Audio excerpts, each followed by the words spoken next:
আসলে আমাকে প্রশ্ন করার এত বড় সুযোগগুলি কাজে লাগাও না কেন এই বুঝি না। এটা আমি তোমাদের লাগাইছি, ব্যর্থতা। আমি ও যে ও লাগাইছি। ও কারে লাগাইছো?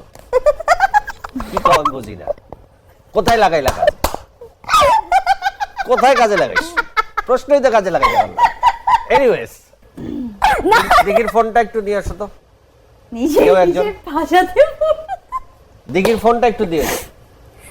কোনো মানে হয় না। থ্যাংক ইউ ভেরি মাচ আপনাকে। আপনি দিঘির ফোনটা পৌঁছে দিলেন। আমরা স্পিকারে শুনবো তুমি আফ্রিদির সাথে কথা বলবা। আগে পরে কিছু বলবা না, কই আসো না আসো। অপু চুপ থেকে হাইসা দিও না, পরে কিন্তু ধরা খেয়ে যাবা।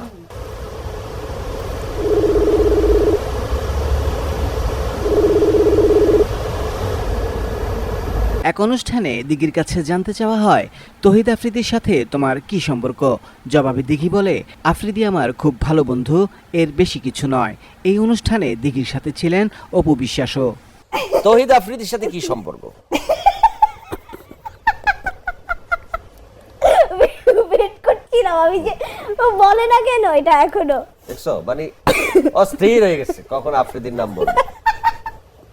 এটা এখনকার আমার নামে খুব হট টপিক, আমি না, মানে যতটুকু জানি। তোমার সেখানে কি ইমোশন আছে না ভুল আছে নাকি কোনো আমার অনেক মেলামেশায় কোনো ভালো ত্রুটি ফ্রেন্ড, আছে? আমার অনেক ভালো ফ্রেন্ড। তোমরা তো একটা তোমার একটা ইন্টারভিউ শোতে গিয়ে তোমার সাথে তার পরিচয়। ইন্টারভিউ শোতে গিয়ে তাহলে পরিচয় পরিচয় এত অল্প সময়ে অনেক ভালো ফ্রেন্ড হয় কেমনে?